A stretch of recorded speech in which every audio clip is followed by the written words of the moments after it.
Insurance partner national life insurance सुरक्षित भविष्य तथा निश्चिंताको लागि supported by O2 studio and production house Kapurdhara Kathmandu audio तथा भिडियो सम्बन्धी सम्पूर्ण कार्यको लागि contact 9849 133 667 educational partner imperial education network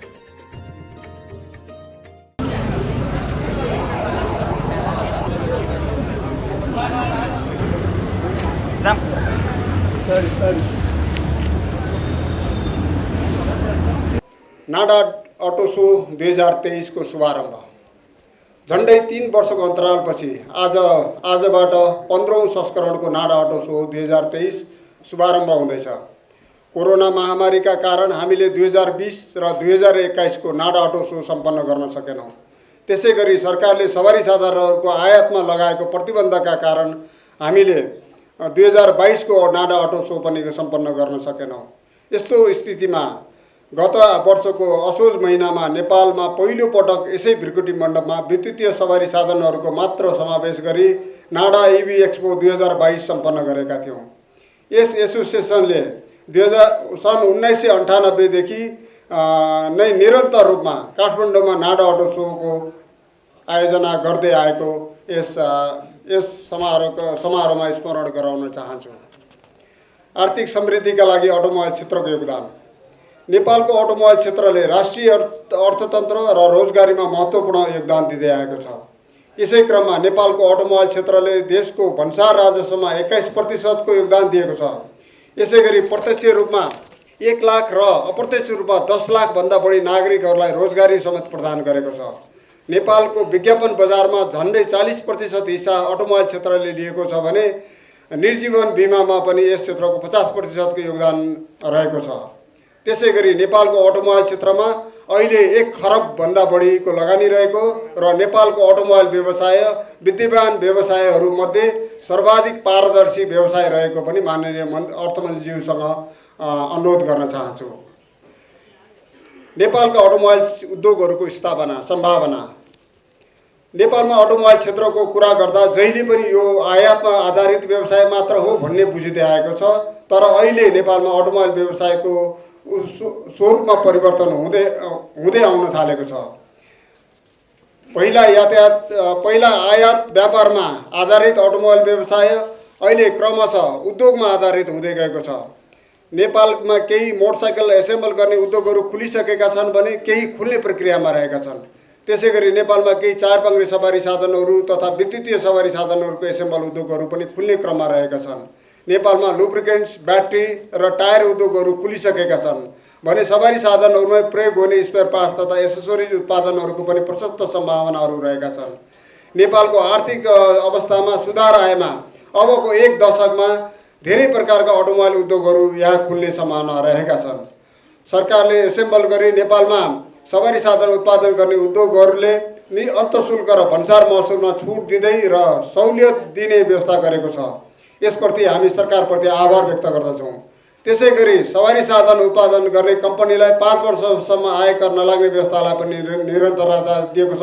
यसप्रति पनि हामी सरकारप्रति धन्यवाद ज्ञापन गर्दछौँ। आर्थिक विधेयकमा राखिँदै आएको यस विषयलाई ऐनमै राख्ने व्यवस्था गरिदिनु हुन आजको यस समारोहबाट माननीय अर्थमन्त्रीज्यूलाई अनुरोध गर्न चाहन्छु। ऐनमै राख्ने सम्बन्धमा भएका नेपालका अटोमोबाइल उद्योगहरू विकास र ऐनमै राख्ने व्यवस्था भएमा नेपालको अटोमोबाइल उद्योगको विकास र विस्तारमा कोसेढुङ्गा साबित हुने अपेक्षा समेत हामीले राखेका छौँ। हाम्रो देश चीन जस्तो विश्वको अटोमोबाइल उत्पादन र बिक्रीमा पहिलो र भारत जस्तो अटोमोबाइल वस्तुहरूको उत्पादन र बिक्रीमा विश्वको तेस्रो मुलुकसँग समीपमा रहेको हुनाले नेपालमा अटोमोबाइल इन्सिलरी उद्योगहरूको समेत प्रशस्त सम्भावना रहेको छ। यसबाट सरकारको राजस्वमा मात्र वृद्धि हुने छैन अपितु लाखौँको सङ्ख्यामा रोजगारी समेत सिर्जना हुनेछ। अटोमोबाइल वस्तुहरू अब आवश्यकताको वस्तु हुनुपर्ने। सरकारले अहिलेसम्म पनि अटोमोबाइल क्षेत्रलाई चुरोट, बेडी र सुन जस्तै विलासिताको वस्तुमा वर्गीकरण गरी सोही अनुरूप उच्च महसुल मात्र लगाइएको छैन अपितु विभिन्न समयमा विभिन्न किसिमका व्यवसाय मैत्री नीति निर्देशिकाहरू ल्याएर व्यवसायीहरूलाई निरन्तर रूपमा हतोत्साही बनाउने काम भइरहेको छ।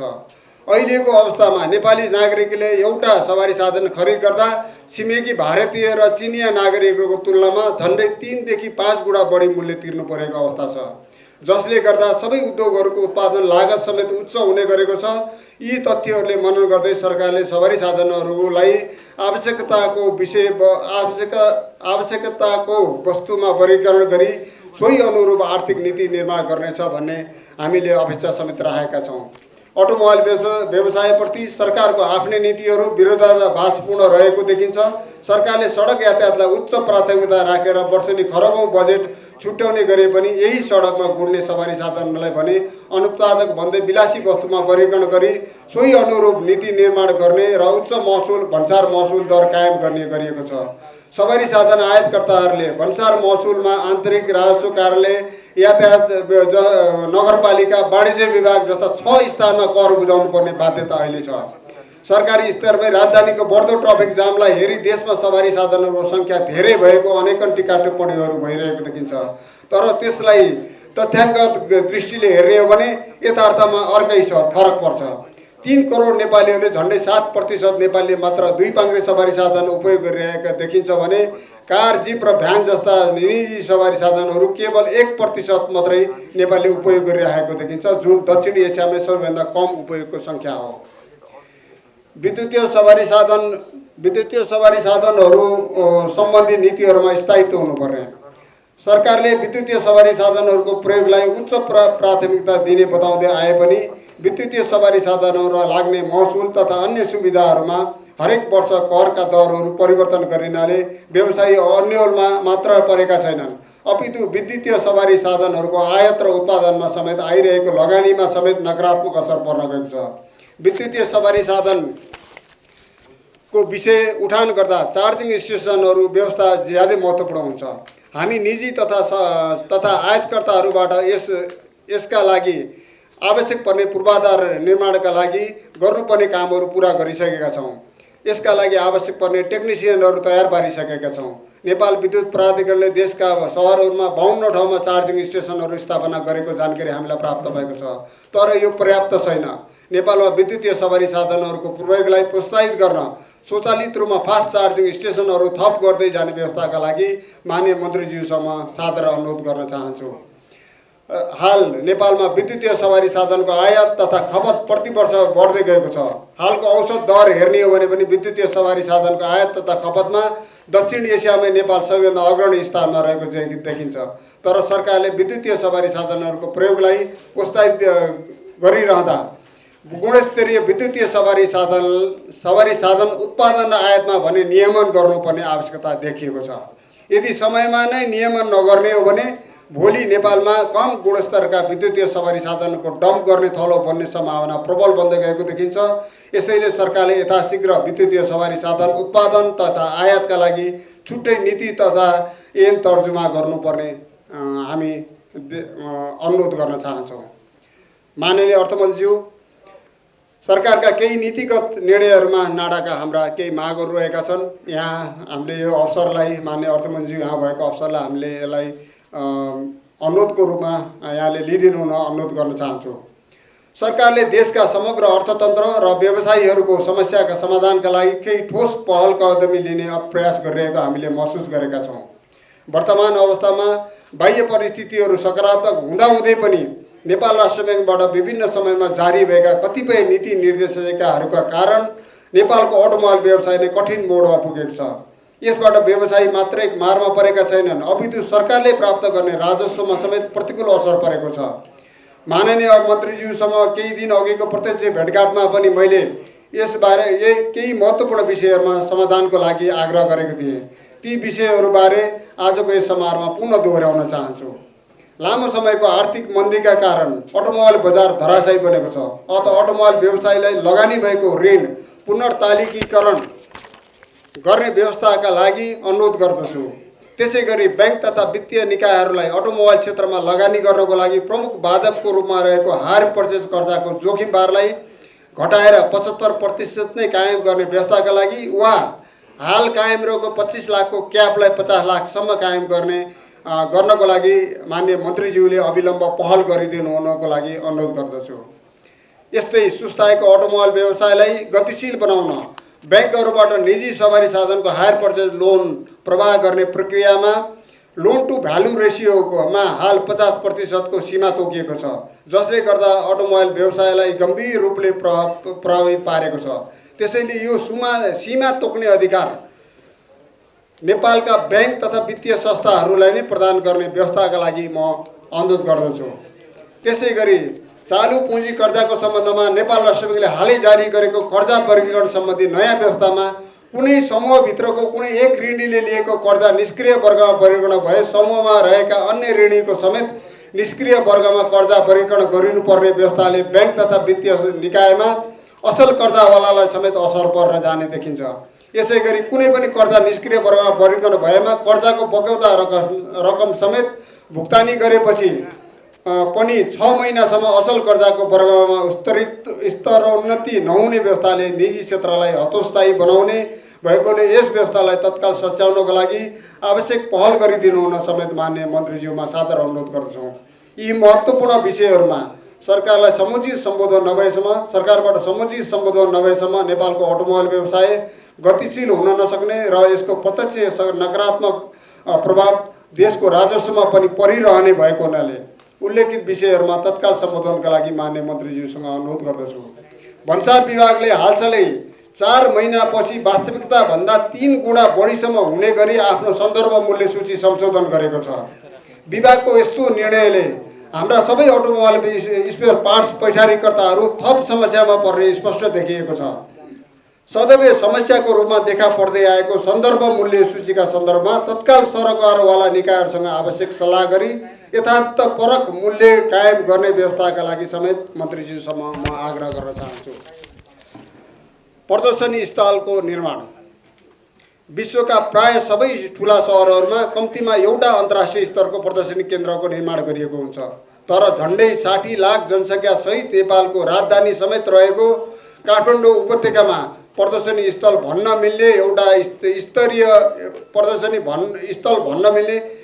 पनि स्तरीय प्रदर्शनी केन्द्र छैन। माननीय मन्त्रीज्यू यस्तो स्थितिका कारण नाडाले व्यावसायिक महत्त्वका ठुला सवारी तथा ढुवानीका साधनहरू लगायत हेभी इक्विपमेन्टलाई आजदेखि शुभारम्भ हुने नाडा अटो सो 2023मा समेत समावेश गर्न सकेका छैनौँ। भृकुटी मण्डप परिसर वर्तमान समयमा ज्यादै साँघुरो र सानो हुँदै र अव्यवस्थित रहेको छ, जसबाट राष्ट्रिय तथा अन्तर्राष्ट्रिय उद्योग तथा व्यापार प्रवर्धनमा ठुलो बाधा उत्पन्न भइरहेको छ। राजधानीको बढ्दो जनसङ्ख्या र देशमा बढ्दो आयात निर्यातको स्थितिलाई समेत दृष्टिगत गरी राजधानीमा एउटा अन्तर्राष्ट्रिय स्तरको प्रदर्शनी केन्द्रको तड्का र आवश्यकता देखिएको छ। यस सम्बन्धमा हामीले विगतदेखि नै प्राय सबै अर्थमन्त्रीज्यूसँग प्रत्यक्ष भेटघाटमा समेत आग्रह गर्दै आएका छौँ। अघिल्लो वर्ष यो बजेटमा पनि समावेश गरिएको थियो, तर कार्यान्वयनमा चाहिँ नबढेको कुरा पनि म माननीय मन्त्रीज्यूसँग म अनुरोध गर्न चाहन्छु र यसका लागि आवश्यक पहल गरिदिनु हुन पनि म मन्त्रीज्यूसँग अनुरोध गर्न चाहन्छु। र अन्तमा माननीय मन्त्रीज्यू भएको मौकालाई म एउटा के पनि भन्न चाहन्छु भने हाम्रो अहिले वास्तवमा देशको एउटा सारलाई चाहिँ अलिकति बिगारिएको छ। सार मिन्स एउटा मैले के भन्न चाहन्छु भने share markets, automobile, real estate यो देशलाई तत्काल प्रभाव पार्ने, व्यवसायलाई पनि तत्काल प्रभाव पार्ने, सरकारलाई सबैभन्दा बढी राजस्व योगदान गर्ने क्षेत्र र यो एउटा पिल्लरको रूपमा देशको रहेको छ। यो पिल्लरलाई अहिले चाहिँ एकपछि अर्को हान्ने क्रमहरू चाहिँ सुरु भएको छ। यो जबसम्म यो हान्ने प्रक्रिया यो पिल्लर चाहिँ अब एउटा कोमामा गइसक्ने ढल्ने अवस्थामा पुगिसकेको छ।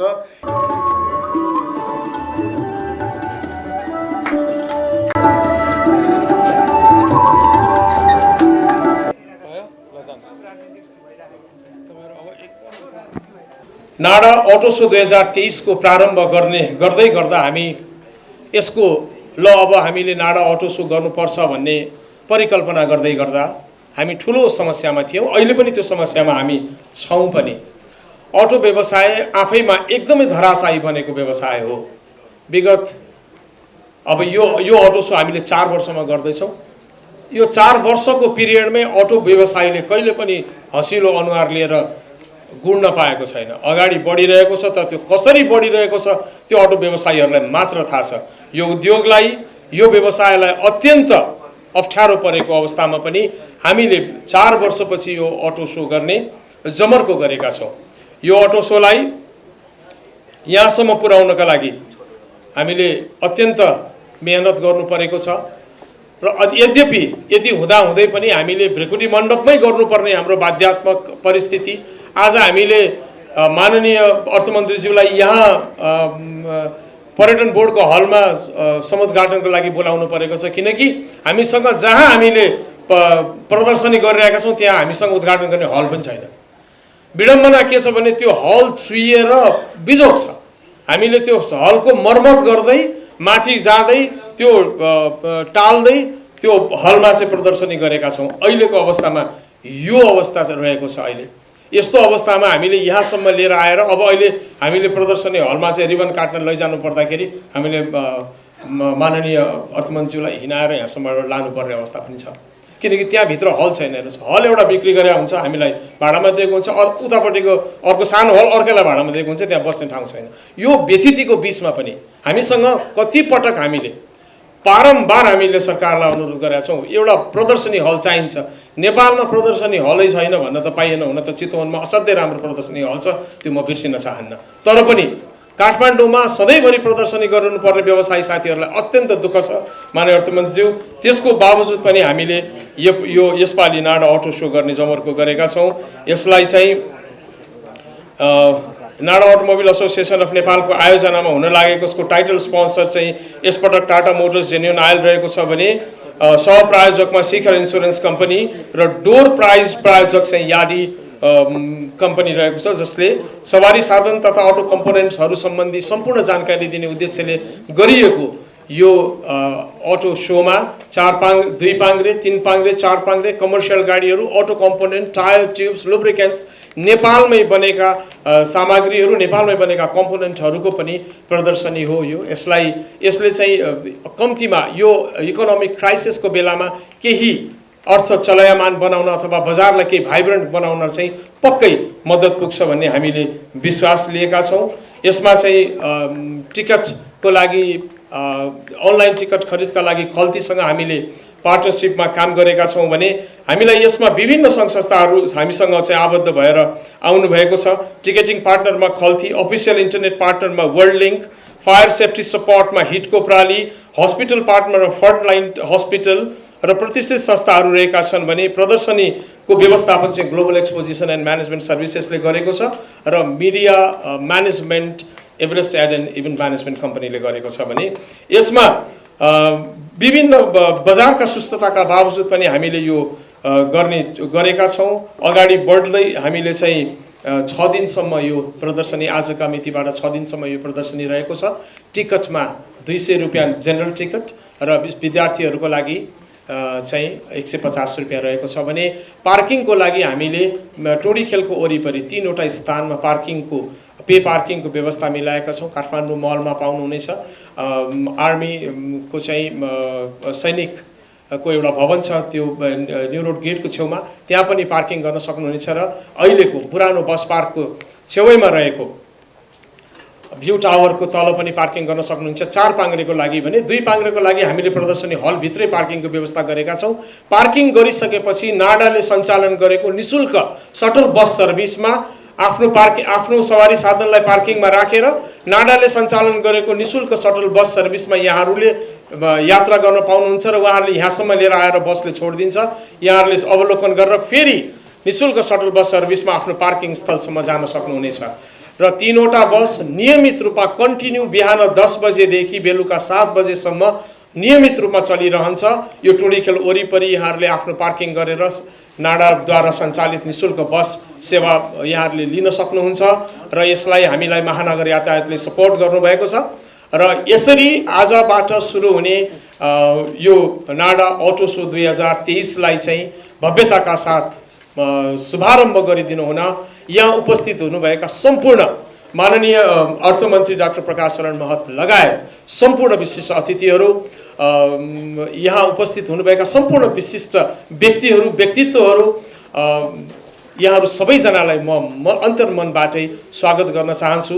गर्मी भइरहेको मैले महसुस गरेको छु, एसीले त्यति धेरै काम गरेको जस्तो लाग्दैन। म सानो विनम्र अनुरोध गर्न चाहन्छु। फेरि पनि यो नाडा अटो सोलाई सफल बनाइदिनु हुन यहाँसम्म पाल्नु भएको छ, यहाँहरूलाई धेरै धेरै धन्यवाद। यो नाडा सो 2023 जुन यो आयोजना गरिएको छ, मलाई जहाँसम्म लाग्छ कि यो सोले नेपाली बजारमा अलिकति भाइब्रेन्ट क्रिएट गरेको छ कि यो दसैँ तीज पनि नजिकै आउँदैछ र यस्तो किसिमको सो जुन किसिमको हाम्रो नेपालमा अर्थतन्त्रको सूचक खस्किरहेछ, मनसाय पनि सबैको अलिकति घटिरहेको अवस्थामा यो नाडा सोले जिडिपीमा केवल 4-5% मात्र कन्ट्रिब्युसन छ भने यो व्यापारिक क्षेत्र जसले मोटामोटी 40% जिडिपीमा कन्ट्रिब्युसन गर्छ आयात निर्यातमा, त्यो क्षेत्रलाई अझै पनि एउटा सम्बोधन गरेको अवस्था छैन। यसलाई चाहिँ माननीय मन्त्रीज्यूले विशेष ध्यान दिनको लागि म आग्रह गर्दछु। अहिले जुन किसिमको एउटा चालु कर्जा पुँजीको खुकुला नीति ल्याए पनि अहिले फेरि कर्जा प्रवाह गर्दाखेरि कुनै वर्गमा कर्जा हुँदा माननीय अर्थमन्त्रीलाई विदितै छ, तर म एउटा पुनः थप्न चाहेँ कि यो समूहले एउटा कुनै ऋण कर्जा लिँदाखेरि एकजना व्यक्ति चाहिँ त्यसको कर्जा समयमा तिर्न नसक्दा या कुनै चाहिँ खस्कियो या सकिएन भनेदेखि समूहलाई नै कारबाही गर्ने, कालो सूची राख्ने भनेपछि यसरी विगतमा कहिले पनि थिएन। अहिले किन चाहियो यस्तो परिस्थितिमा जुन अहिले उद्योग व्यवसाय चाहिँ एउटा चलायमान गर्नुपर्ने अवस्था यस्तो यस्तो नीति ल्याएर चाहिँ दुःख दिएको अवस्था छ भनेदेखि रेगुलेटरी बडीलाई चाहिँ माननीय मन्त्रीज्यूहरूले आफ्नो क्याबिनेट मार्फत चाहिँ हामीले स्पष्ट रूपमा भन्नैपर्छ। हरेक क्षेत्रमा रेगुलेटर बडीबाट हामीले दुःख पाइरहेछौँ। जुन क्षेत्रमा जाउँ चाहिँ ढिला सुस्ती छ। सरकारी सेवा चाहिँ सकेसम्म टाइम बाउन्ड एक्सन प्लान बनाएर प्रदान गरियोस् र जसको अनुभूति सरकारले पनि हुने, आम जनताले पनि भोग्न पाउने नीति ल्यायोस् भन्ने मेरो भनाइ राख्ने, यो सोको पूर्ण सफलताको कामना गर्दै मेरो दुई शब्द यही टोकाउँछु। धन्यवाद। सर्वप्रथम 15औं संस्करणको नाडा अटो सोको भव्य सफलताको शुभकामना सहित यस उद्घाटन समारोहमा निमन्त्रणा गर्नुभएकोमा अध्यक्ष एवं नाडा परिवारले हार्दिक धन्यवाद व्यक्त गर्दछु। मुलुकको अर्थतन्त्रका विषयमा सबैभन्दा जानकार व्यक्ति मान्य अर्थमन्त्रीज्यू यही हुनुहुन्छ। अर्थतन्त्रका विषयमा धेरै कुरा गर्नु आवश्यक छैन जस्तो मलाई लाग्छ। यद्यपि निजी क्षेत्रको भोगाई एवं सुझाव राख्ने अनुमति चाहन्छु। उच्च ब्याजदर, नगद प्रवाहमा भएको समस्या, उत्पादनमा कमी, लगानीको योजना स्थगन, अर्थतन्त्रको समग्र बजार मागमा आएको कमी लगायत कारण निजी क्षेत्रको मनोबल घट्दो छ, अर्थतन्त्र मन्दीमा छ। यस्ता विद्यमान अर्थतन्त्रका प्रमुख चुनौतीहरूको सामना गर्दै मन्दीमा रहेको अर्थतन्त्रलाई उकास्न निजी क्षेत्रको घटेको मनोबल बढाउनु पर्ने आवश्यकता छ। सरकारले चालु आर्थिक वर्षको बजेटमा गत वर्षको तुलनामा 40% बढी राजस्व सङ्कलन गर्ने लक्ष्य राखेको छ। हालकै अवस्थामा न राजस्व सङ्कलन लक्ष्य अनुसार हुन सक्छ न 6% को आर्थिक वृद्धि हासिल हुन सक्छ। मन्दीमा रहेको अर्थतन्त्रलाई चलायमान बनाउँदै अर्थतन्त्रलाई उकास्न सरकारले पुँजीगत खर्च गर्नुपर्छ। निजी क्षेत्रको मनोबल बढाउने काम गर्नुपर्छ। निजी क्षेत्रको मनोबल बढाउन समग्र मागमा वृद्धि ल्याउनुपर्छ। मागमा वृद्धि ल्याउने काम फिस्कल पोलिसी र मोनेटरी पोलिसीको हो। फिस्कल पोलिसीको प्रभावकारी कार्यान्वयन अति आवश्यक छ। बजेटको प्रभावकारी कार्यान्वयनबाट नै लक्षित लक्ष्य हासिल हुन सक्छ। अर्कोतर्फ मोनेटरी पोलिसीले फिस्कल पोलिसीले लक्ष्य राखेको आर्थिक वृद्धि र मूल्य वृद्धि नियन्त्रण गर्न सघाउनुपर्छ। सरकारले बजेट मार्फत लक्ष्य राखेको 6% को आर्थिक वृद्धि हासिल गर्ने गरी मौद्रिक नीति आए नआएको मान्य अर्थमन्त्रीज्यूले भन्नुहोला, तर निजी क्षेत्रको बुझाइ र अनुभवमा अर्थतन्त्रलाई चलायमान बनाउने गरी मौद्रिक नीति आएको छैन। यो मौद्रिक नीतिले विद्यमान अर्थतन्त्रको समस्या समाधान त गर्दैन नै, चालु पुँजी कर्जा मार्गदर्शन र एकीकृत निर्देशनले थप सङ्कटमा लैजाने देखेका छौँ। तत्काल अर्थतन्त्रलाई चलायमान बनाउनु गर्नुपर्ने भनेको डिमान्ड बढाउन र ब्याजदर घटाउनु पर्ने नै हो।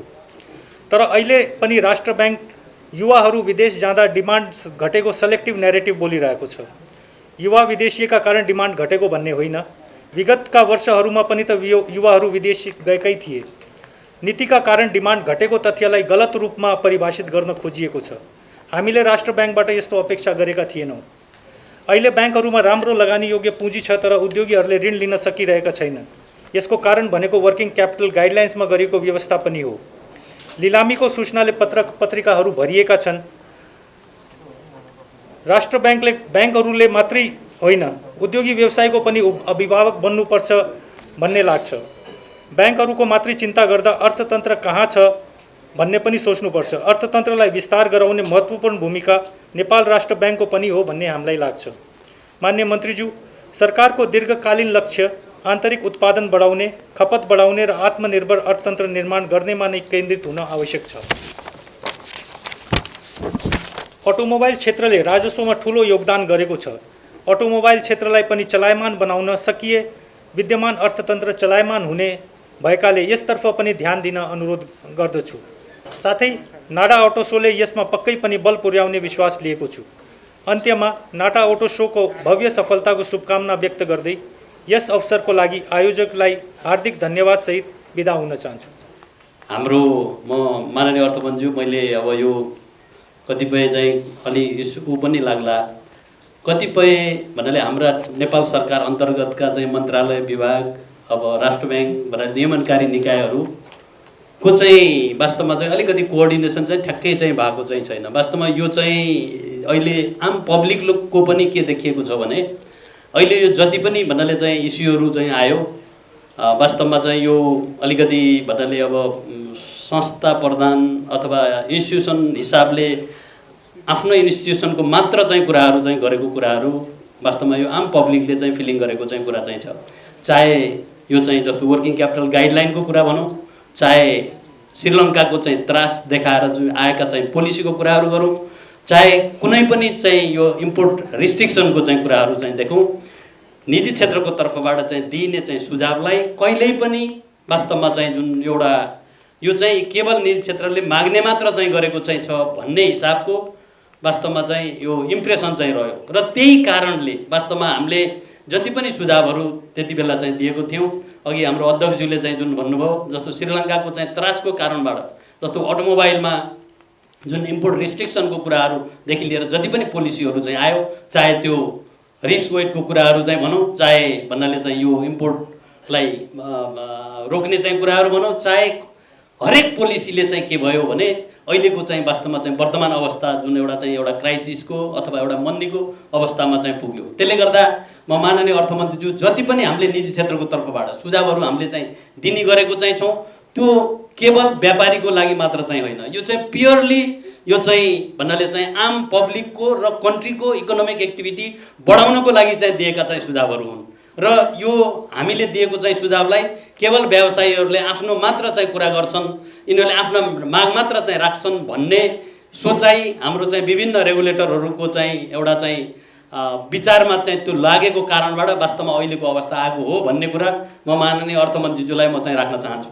म 3-4 दिन पहिला, एक हप्ता पहिला एउटा इन्डियाको चाहिँ एउटा चाहिँ अटोमोबाइल म्यानुफ्याक्चररको चाहिँ 75औं वर्षको चाहिँ उपलक्ष्यमा म पनि एउटा चाहिँ विशिष्ट एउटा अतिथिको रूपमा चाहिँ म चाहिँ त्यहाँ उपस्थित भएको चाहिँ थिएँ।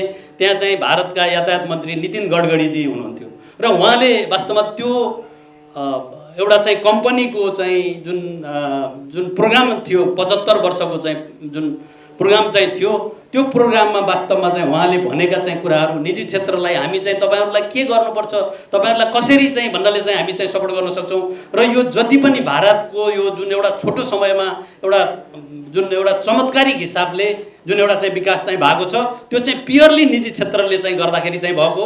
त्यसले गर्दा निजी क्षेत्रको चाहिँ विकासको लागि हामी चाहिँ हरेक हिसाबको चाहिँ पोलिसी भन्नाले चाहिँ हामी गर्न तयार छौँ भनेर वास्तवमा उहाँले आम पब्लिकमा चाहिँ उहाँले चाहिँ कुरा गर्नुभएको थियो। र त्यहाँ चाहिँ कुरा गर्दाखेरि पनि वास्तवमा चाहिँ त्यो रियालिटी पनि चाहिँ के भयो भने यो उहाँले चाहिँ 9 वर्षको टेनर भयो भनेर उहाँले भन्नुहुन्थ्यो, त्यो पिरियडमा जति पनि डेभलपमेन्ट भयो त्यो चाहिँ प्योरली निजी क्षेत्रको चाहिँ कन्ट्रिब्युसनको कारणबाट भएको भनेर वास्तवमा उहाँले चाहिँ भन्नुभएको थियो। मैले यो एउटा कुरा चाहिँ राख्न चाहेँ। र अहिले वास्तवमा चाहिँ हामीहरूले चाहिँ सरसर्ती चाहिँ हेर्दाखेरि के देखिएको चाहिँ छ भने अटोमोबाइलको चाहिँ वास्तवमा हाम्रो जुन ट्याक्स रेभिन्यूको चाहिँ हिसाबमा सबभन्दा धेरै यो रेभिन्यू चाहिँ कलेक्सन गर्ने अटोमोबाइल सेक्टरको जुन एउटा खुम्चिएको कारणबाट पनि मलाई लाग्छ करिब 50% चाहिँ रेभिन्यू चाहिँ भन्नाले कम भएको चाहिँ अवस्था छ। त्यसले गर्दा म धेरै कुराहरू नभनिकन म के भन्न चाहिँ चाहन्छु भने चाहे सरकारी निकायको तर्फबाट भनौँ, चाहे सेन्ट्रल ब्याङ्कको तर्फबाट भनौँ, चाहे कुनै पनि रेगुलेटरको चाहिँ तर्फबाट जुन निजी क्षेत्रले राख्ने गरेका चाहिँ इस्युहरू केवल निजी क्षेत्रको लागि नभएर ओभरअल इकोनोमी र ओभरअल देशको लागि नै चाहिँ भएको हुनाले यसलाई चाहिँ अलिकति सिरियस रूपमा चाहिँ लियोस् र त्यो अनुसार चाहिँ पोलिसी अगाडि बढाइयोस् भन्ने चाहिँ कुराहरू राख्दै यो नाडा अटो सोको चाहिँ पूर्ण सफलताको चाहिँ कामना चाहिँ गर्दछु। धन्यवाद, नमस्कार। पूर्ववक्ता साथीहरूले धेरै महत्त्वपूर्ण कुराहरू राख्नु भएको छ। अध्यक्षज्यूले अटोमोबाइल क्षेत्रको समस्याहरूका बारेमा पनि आफ्नो धारणा राख्नु भएको छ। एफएनसिसिआई, सिएनआई, च्याम्बर अफ कमर्सका साथीहरूले पनि निजी क्षेत्रको विकासमा आएका समस्याहरू बारे उल्लेख गर्नुभएको छ। म यहाँहरूलाई के निवेदन गर्न चाहन्छु भने नेपाल सरकार निजी क्षेत्र नै आर्थिक रूपान्तरणको वाहको इन्जिन हो भन्ने कुरामा विश्वास राख्दछ। हरेक नागरिकको क्षमता, सृजना, सम्भावना र उद्यमशीलताको पूर्ण उपयोगबाट मात्रै आर्थिक वृद्धि सम्भव छ। सरकारको जिम्मेवारी, सहजकर्ताको भूमिका, नियमनकारी भूमिका, प्रतिस्पर्धा सुनिश्चित गर्ने भूमिका, कानुनी राज्यको जुन अवधारणा छ त्यसलाई लागू गर्ने भूमिका र खास गरेर सामाजिक र आर्थिक पूर्वाधार जसमा सामान्यतया सबै परिप्रेक्ष्यमा निजी क्षेत्र आउन हिचकिचाउँछ, चाहे चाहिँ सडक यातायातको कुरा हो, सबैलाई न्यून दरमा शिक्षा र स्वास्थ्य प्रदान गर्ने विषय हो। यी बाहेक तमाम क्षेत्रमा निजी क्षेत्रको भूमिका नै प्रमुख हो र राज्यको भूमिका, निर्णायक भूमिका भनेको चाहिँ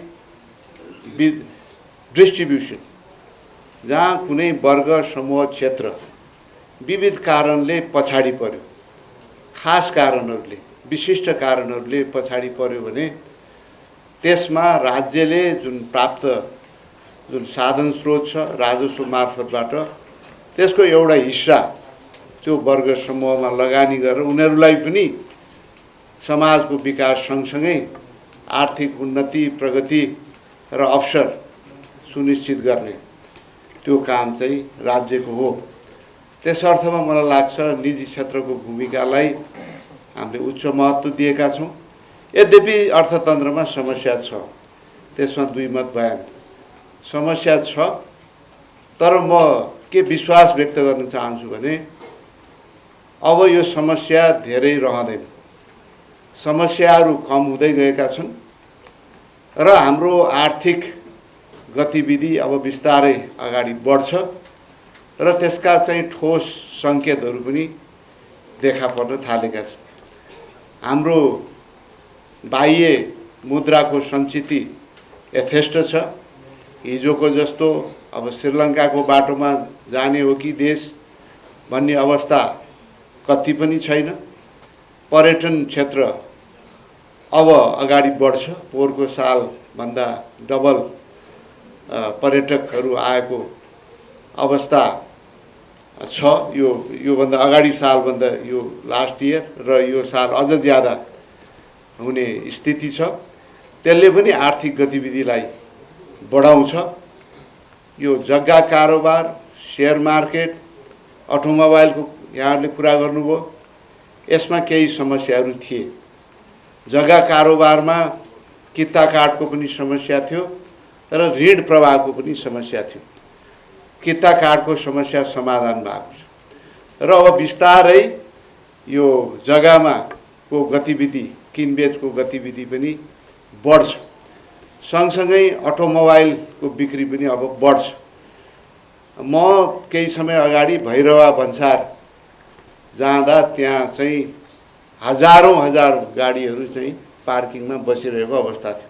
यहाँहरूले किनेर ल्याएको गाडीहरू जुन चाहिँ हाम्रो भन्सार दायित्व छ त्यो कारणले गर्दाखेरि त्यो त्यहाँ थन्केर बसेको थियो।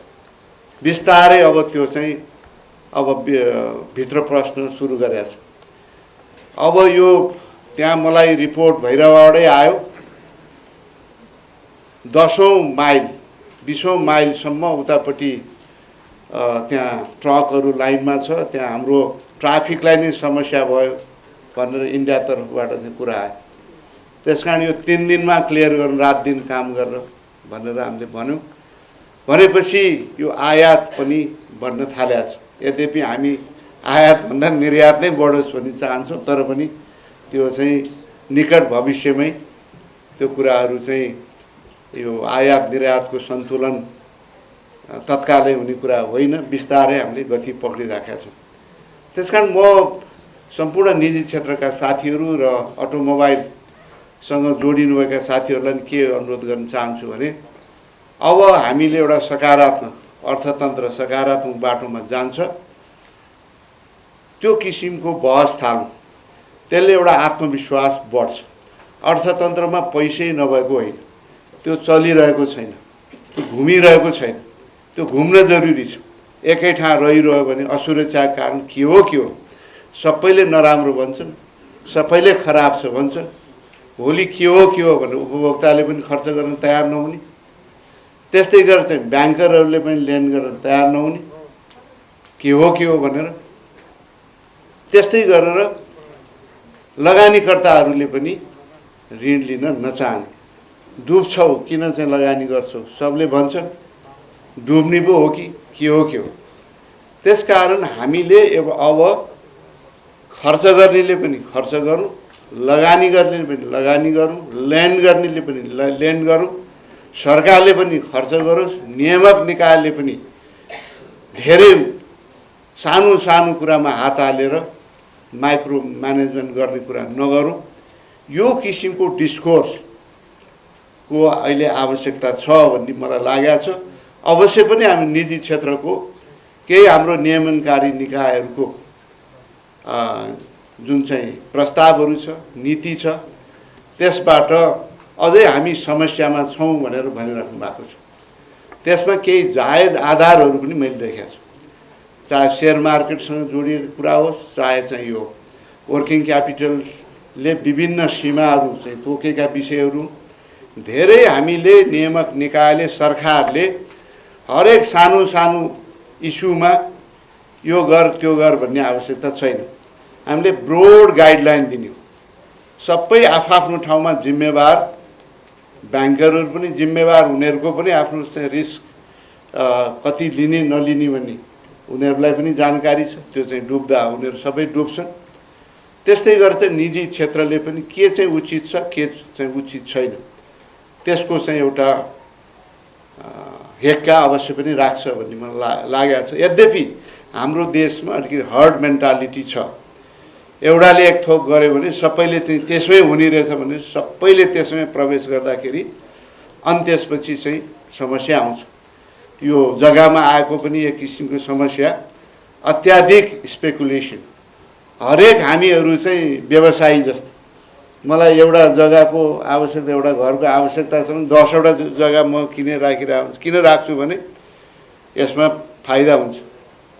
सबै रियल इस्टेट जस्तो व्यवसायी जस्तो भएर चाहिँ प्रस्तुत हुँदा केही समस्याहरू चाहिँ आएको छ।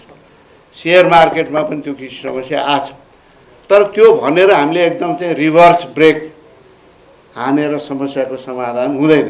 त्यसलाई सेफ ल्यान्डिङ गर्न चाहिँ जरुरी छ र त्यस किसिमकै कुराहरू चाहिँ सम्बन्धित निकायहरूलाई हामी चाहिँ कन्स्टेन्ट कम्युनिकेसनमा छौँ र जे जायज आधार सहितका जुन प्रस्तावहरू निजी क्षेत्रले राखेको छ, तर्कसङ्गत कुरा प्रस्तावहरू जुन आएको छ त्यसलाई गम्भीरताका साथ सम्बन्धित निकायले लिनुपर्छ भन्ने मलाई लागेको छ। जहाँसम्म अटोमोबाइलको कुरा हो, अवश्य पनि हाम्रो देशमा कुनै बेला यो गाडी भने धेरै ठुलो लग्जरीको विषय थियो। त्यही किसिमबाट त्यसलाई चाहिँ धेरै ठुलो ट्याक्स पनि हामीले लगाएका थियौँ। पछि त्यो नै एउटा चाहिँ हाम्रो चाहिँ रेभिन्यू जेनेरेसनको एउटा स्रोत जस्तो बन्यो। त्यसलाई घटाउनको लागि सबैलाई चाहिँ हिचकिचाहट, निकै घटिहाल्छ, फेरि चाहिँ अरू चाहिँ यो कसरी चाहिँ फन्ड गर्ने भन्ने समस्या सरकारको अगाडि जहिले पनि डिलेमाको हिसाबले चाहिँ रहेको छ। तथापि मलाई लाग्छ देयर इज नाउ अपर्च्युनिटी। त्यो अपर्च्युनिटी भने के हो भने हामी अब यो ग्रिन इकोनोमीतर्फ चाहिँ प्रवेश गर्दैछौँ। अब विद्युतीय सवारी साधनतर्फ चाहिँ हामी उन्मुख हुँदैछौँ। इन्टरनेसनल्ली पनि अहिले चाहिँ यो क्लाइमेट चेन्जका कुरा, बायोडाइभर्सिटीका कुरा, ग्रिन इकोनोमी कुरा चाहिँ मेन स्ट्रिम बहसको विषय बनाएको छ। इन्टरनेसनल डोनरहरूको, हाम्रो मित्र राष्ट्रहरूको पनि यो विषय चाहिँ प्राथमिकताको विषय बनेको छ। त्यस हुनाले मलाई लाग्छ हाम्रै आफ्नै आवश्यकताको हिसाबले पनि र यो आत्मनिर्भरतातर्फ उन्मुख गर्नको लागि पनि पेट्रोलियम पदार्थको इम्पोर्टमा रहेको निर्भरता कम गर्न पनि र हाम्रो आफ्नै विद्युत उत्पादन जुन बढ्दैछ त्यसको उपयोगको कोणबाट पनि मलाई लाग्छ यो विद्युतीय साधनमा जानु जरुरी छ। विद्युतीय साधनमा प्रोत्साहन गर्नकै लागि चाहिँ धेरै कम ट्याक्स रेट लागेको छ र त्यो धेरै चाहिँ बढ्ने सम्भावना पनि छैन। त्यसकारण आई थिङ्क यो अब ट्याक्स कम यो अटोमोबाइलमा गर्ने जुन विषय आएको छ यो चाहिँ यही अब मार्फत विद्युतीय साधन मार्फत हुन्छ। त्यसको लागि चार्जिङ स्टेसनका कुराहरू आएको छन्।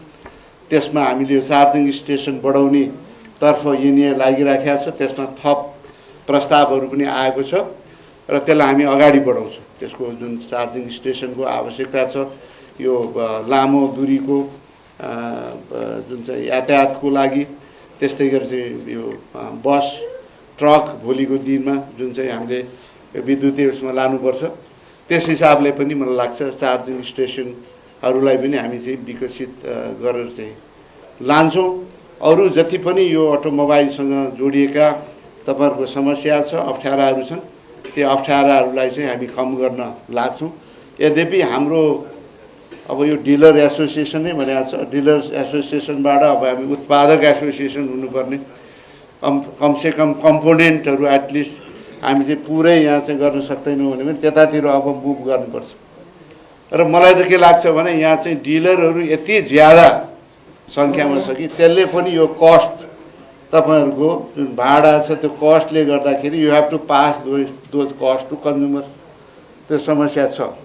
यसमा पनि यो सङ्ख्या कम गर्दै लानुपर्ने, मर्ज गर्नुपर्ने आवश्यकता म देखिरहेको छु। न त हरेक गल्लीमा 2-3वटा चाहिँ के अरे अटो सोरुम, छुट्टै डिलर, यो स्थिति छ। अब त्यो सबै चाहिँ रनिङ कस्ट चाहिँ उतार्नको लागि त त्यो तपाईँले चाहिँ यो कस्ट हाई गर्नुपर्छ। त्यस कारण यो कस्टम ड्युटीले मात्रै भयो होइन, विभिन्न जुन कर सरकारले लगाउँछ त्योभन्दा बाहेक जुन तपाईँहरूले नै त्यो चाहिँ कस्टलाई चाहिँ ट्रान्सफर गर्नुपर्ने हुन्छ उपभोक्ताहरूलाई, त्यसले गर्दाखेरि पनि यो चाहिँ कस्ट हाई भइरहेको छ। यतातर्फ पनि यहाँहरूको चाहिँ ध्यान जानेछ। अब यहीँ उत्पादन बढोस् भन्ने विषय यो अब कमसेकम एसेम्ब्लीको तहबाट एसेम्ब्लिङ यहीँ भयो भने पनि त्यसको चाहिँ एक तहको यहाँ चाहिँ रोजगारी सृजना हुन्छ। त्यसलाई हामीले प्रोत्साहनै गरेका छौँ। तपाईँहरूले पनि एप्रिसिएट गर्नुभएको छ। यहाँ उत्पादन गर्नेहरूलाई हामीले प्रोत्साहन, मोटरसाइकलमा सुरु भएको छ, गाडीहरूमा पनि अब इलेक्ट्रिक गाडीहरूमा पनि सुरु भइराखेको छ। यो खुसीको कुरो हो र आउने दिनमा हामी चाहिँ पुरा अटोमोबाइल यहीँ पुरै सम्पूर्ण चिज यहीँ उत्पादन गर्न नसके पनि कम्पोनेन्ट सप्लायरको रूपमा पनि यतातिर पनि यहाँहरूको जुन चाहिँ जुन यो डिलरसिपबाट जुन चाहिँ गाडीको बारेमा अध्ययन भएको छ, त्यसलाई चाहिँ नजिकबाट हेर्नु भएको छ, त्यो जुन ज्ञान छ त्यसलाई अब चाहिँ कम्पोनेन्ट प्रोडक्सनतिर हामी चाहिँ उन्मुख हुनुपर्दछ। त्यसको लागि पनि म यहाँहरूलाई चाहिँ शुभकामना दिन चाहन्छु र सरकारले यसमा हर किसिमबाट चाहिँ सहयोग गर्ने प्रतिबद्धता पनि म जाहेर गर्न चाहन्छु। समग्रमा तपाईँहरूले भनेको ठिक हो। आखिर अर्थतन्त्र चलायमान हुने भनेको चाहे चाहिँ व्यापारबाट होस्, व्यवसायबाट होस्, उत्पादनबाट होस्, लगानीबाट होस्, सबैको कन्ट्रिब्युसन हुन्छ। त्यो चलायमान भइरहनु पर्यो। एकै ठाउँमा त्यो केन्द्रित हुनु भएन।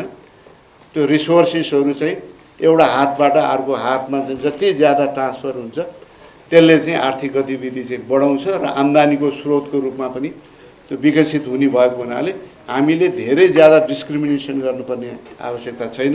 यद्यपि उत्पादनलाई प्राथमिकता दिने भन्ने कुरो चाहिँ त्यो ठिक हो, तर अरू चाहिँ कामै छैन। व्यापार पनि काम छैन, यो कन्जम्सन पनि काम छैन। यहाँ कन्जम्सन नै गर्ने नभएपछि यहाँ अलिकति हुने खाने यहाँ किन बस्ने, बाहिर जाने। बाहिरै सबै चिज पाइन्छ, त्योभन्दा सस्तो पाइन्छ भनेदेखि यो देशमा किन बस्ने भन्ने कुराहरू पनि आउँछ। त्यसकारण हामीले यसलाई चाहिँ अत्याधिक रेस्ट्रिक्सन पनि हामीले गर्नु हुँदैन। कन्जम्सनबाटै उत्पादनको सुरुवात हुन्छ। कन्जम्सन बिना, डिमान्ड बिना सप्लाई हुन सक्दैन। डिमान्ड छ भने अनि सप्लाई हुने हो। त्यो कुरालाई पनि हामीले हेक्का राख्नुपर्छ भन्दै अन्त्यमा फेरि पनि यो अटोमोबाइल को जुन चाहिँ यो सो 3 वर्षपछि यहाँले आयोजना गर्नुभएको छ, यसको सम्पूर्ण सफलताको कामना गर्न चाहन्छु। धन्यवाद। नाडाका उपाध्यक्ष श्री सुभाष आचार्यज्यूलाई हार्दिक अनुरोध गर्दछु। Insurance partner national life insurance, सुरक्षित भविष्य तथा निश्चिन्ताको लागि। Supported by O2 studio and production house, Kapurdhara, Kathmandu. Audio तथा भिडियो सम्बन्धी सम्पूर्ण कार्यको लागि contact 9849133667। Educational partner imperial education network,